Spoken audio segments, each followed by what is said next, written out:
كلتو wanaagsan saaxiibayaal meel walba naga daawanaysaan soo dhawaada waxaan muuqaalkan ku dul istaagi doonaa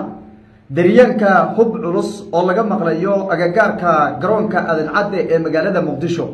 taasoo xilliyadii afurkii shacabku ay maqleen oo dhagahooda uu maqlay qaraxyo iyo sidoo kale hoobiyaal daryaankooda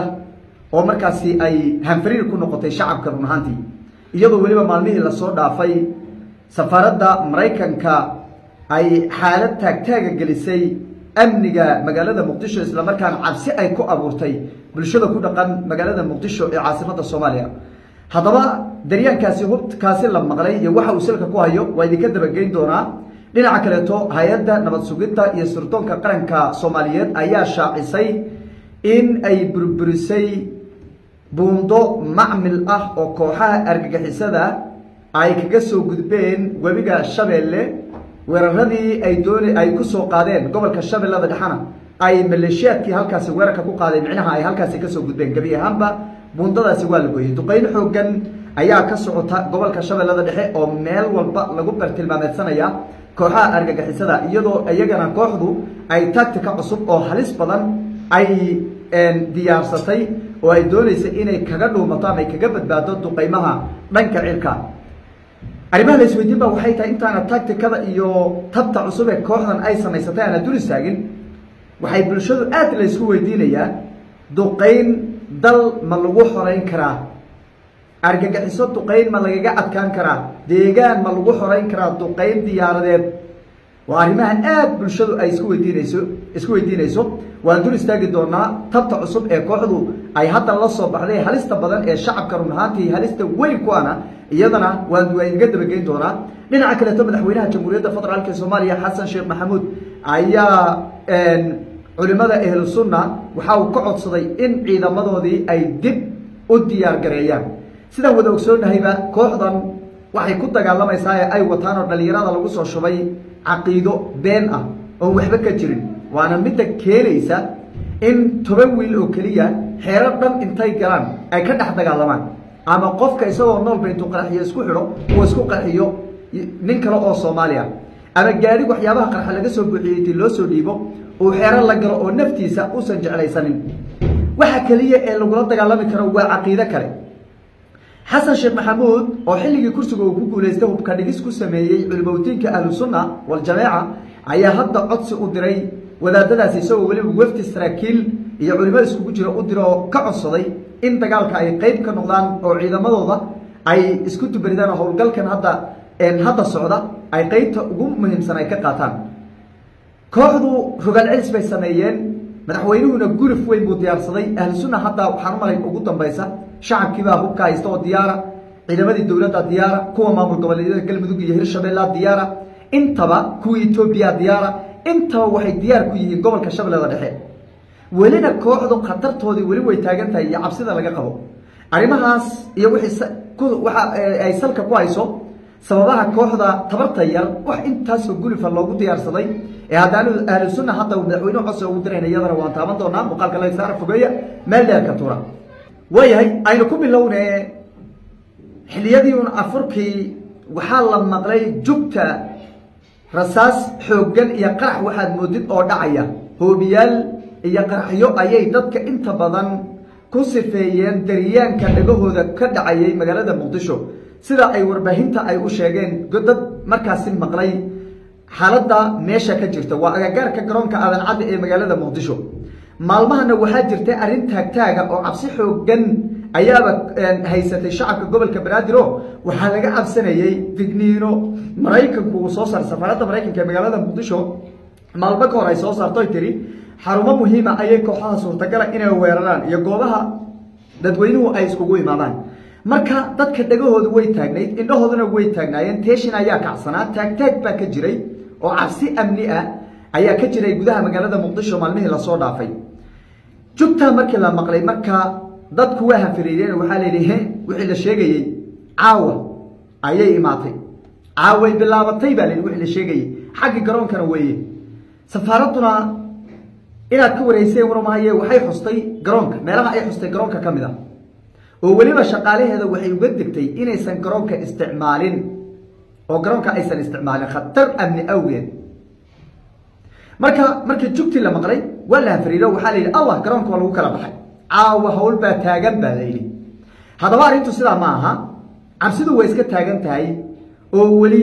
kooxan khatartoodu way taagan tahay laakiin jugta hoobiyaashaasi waxaana loo xaqiijiyay inaysan ahayn qarax iyo koox weerar soo qaaday toona waa hoobiyaal iyo hub kale oo ciidamada dawladda qayb ka mid ah ay ku tijaabsanayeen meel garoonka ka hooseysa oo dhanka xeebta xigta marka ay dhinaca badda xigta ay ku tijaabsanayeen marka waa tijaabo jimicsi leeweeye laakiin lama rabin in halka wax lagu tijaabiyo runaantii ciidamadu waxay leeyihiin meel wax lagu tijaabiyo oo hubka lagu tijaabiyo hubka lagu fiiriyay leeyihiin ma ahayn in goob marka wax laga maqli karo ama shacabka khalkhal galinaya in ciidamadu ay isticmaalaan anyway haday ciidamadu tijaabsadeen dhib male walaalihii amniga laakiin waxa ogsoonaadaan shacabka inay cabsi ay ku abuuran tahay oo wali ay ka cabsanayaan khatar kaga imaata kooxaha argagixiso oo mar walba dhagahooda ay taagan tahay taasi midaas yahay dhinaca kale hay'adda nabad sugidda iyo sirdoonka qaranka Soomaaliyeed maanta talaabo muhiim ah qaaday laakiin talaabada naftirkeeda iyadoo muhiim ah ayay falcelin ka dhalanaysaa talaabada maanta ay qaaday baa buundadii kooxahan ay ka soo gudubeen oo buunda macmilo ayagu bilihii la soo dhaafay ay ka sameysteen wabiga Shabeelle ay ka sameysteen ama wabigan Shabeellada dhexe soo maray ay ka sameysteen looga soo gooyo ayaa lagu dhuftay qarax oo diyaarad baa duqeysay buundadii way kala goysay maalmahan arinta way taagnayd oo odayaal dhaqan iyo dad badan ba waxay farayeen buundada ay ka soo gudbeen kooxaha waa la arkay meel la duqeeyo oo la gooyo meesha ay ka soo gudbayaan buundada iyo meesha ay joogaan labadaba xoreyn bay u baahan yihiin waa geey Soomaaliyeed biyaha kama soo dhaxbixin hadii xataa buundada la gooyo kooxdan wali way dabaalan kartaa doomay isticmaali kartaa waxay doonaan bay u isticmaali karaan wali way soo goonayaan khatartu marka way taagan tahay laakiin waa talaabo muhiim ah in kooxahan meelaha ugu halista badan la gooyo way fiican tahay duqeyn baa ku socota gobolka Shabeellada dhexe meel buundo la gooyo meel tuulo la duqeeyo meel waxa way gaari socdo lagu dhufto gantaal lagu dhufto meel waxa way magaalo oo duqeyn afarta gaar meel banaan oo looga shakiyo geedo waaweyn oo korka laga duqeeyo duqeyn aan kala joogsi lahayn oo ciidamada diyaaradaha Itoobiya iyo diyaaradaha Mareykanka ay fulinayaan ayaa gobolka Shabeellada dhexe ku socota dadweynuhu waxay aad isku weydiinayaan war duqeyn dalma lagu xoreyn karaa duqeyn aan daba soconin garab soconin oo hoos soconin ciidan infantry dalma lagu xoreyn karaa deegaan ma lagu xoreyn karaa duqeyn waa arrimaha aad la isku weydiinayo way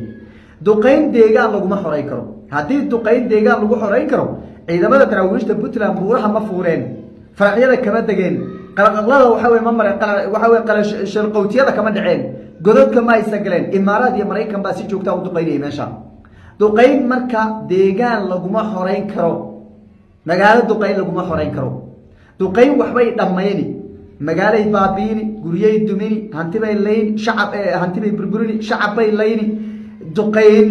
meelaha markay khatartay la og yahay inay joogaan waa suurtagal marmar in la duqeeyo awoodooda la wiiqo godadka ay ku jiraan in looga daba tuuro gantaalo loo dhaco meelaha ay markaas ku tababaranayaan intii la dheedeeyo in lagu dhufto gaariyaga ay wataan oo la xaqiijiyay in gantaal lagu dhufto taasi waa macquul laakiin duqeyn baan Shabeellada dhexe dhan baan raaxada kaga qaadaya taasi shacabka dhibaato badan ba ka soo gaari deegaanna lagu ma xoreyn karo marka istiraatiijiyada noocaas ah dawladdu waxa ka badasho hadda khasaare badan ba shacabka soo gaaray kooxdu way jabtay laakiin khasaare badan ba soo gaaray kooxda si walba loo gaadhay marka waxaan dhiraa arinta waxa laga bedelo duqeyn deegaan lagu ma xoreyn karo kooxdan hadda la duqeynayo tactica cusub ay bilowday diriiskii ciidanimo iyo cumaamadii lagu yaqaan intay iska dhigeen bay magaalada iyagoo dhar shacab qabay dhex qaadayaan dad shacab ay iska dhigayaan isku ekaysiinayaan naaga iyaga ay qabeen oo u dhagan ugu la daway wataan oo naagahoodii baa ragga meelaha joogayba oo shaah karin oo maqaxyaha shido waxa weeye shaah laga cabay marka tactica cusub ay isticmaalaan weeyay oo doonayaan inay kaga gabadaan duqeymaha xoogan ee ku socda ee meel walba lagu bartilmaameysanayo marka taasina waa tactica cusub marka hadii duqeymahan ay sii socdaan waxay halis badan gaarsiinaysaa oo u geysanaysaa dadka shacabka rayidka ee masaakiinta ee kooxan ay ku dhacdaan kooxan meel gaar ah uma baxayaan buundada hadda waa laga gooyay meel maanta inta hadda Shabeellada dhexe ku jira ay u bixi karaan ma jiro inay dagaalamaan oo deegaanna sii qabsadaan waa suurtagal inay webiga intay ku daataan dadoomiye wax loo soo diraan waa suurtagal laakiin meel kale oo ay u bixi karaan ma jiro kooxdu waa la jabiyay jab weyn baa gaaray ee welina laakiin carcartoodii waa taagan tahay oo dhanka duqeynta jab weyn baa ka soo gaaray infantry bay marka dawladdu xogaa ka qaawan tahay oo aad laciif ah marka waxaan leeyahay infantry dawladdu ha dhaqaajiso ciidan way haysaa madaxweyne xasan waxa uu soo tihiin maanta wafti buu diray saraakiil iyo culimo diin isugu jira oo uu diray wadaadada ahlu sunna oo ka codsanayo ciidamadiina soo kiciya ciidankiina soo kiciya war ciidan maxaa looga baahan yahay war ciidan waxaan shabeellada dhexe joogay geedihi ciidankaas dhan ma la hawlgeliyo kuwaas la hawlgelinayo wadaadadii buu diray wuxuu yiri idinka nimankan ka adkaan jiray idinka seen yeeli jiray idinka culimo diina idinka ahlu sunna idinka mujaahidiin idinka nimankan iska cilin kara nimankan aqoonta kula dagaalamayay waa ogsanayeen 10 sano ka hor jabka aragtay u geysatay nimankan iga soo gaar kaalaya soo baxa abaabul baa marka hadda socda wadaadadii baa loo tagay kulay iyagana talaabay qaadi doonaan deedan baa ugu jirtay iyagana in kooxaan la dagaalamo si kastaba xaaladdu abaabul baa socda way eegi doonaa wixii ka soo kordhaha doonaa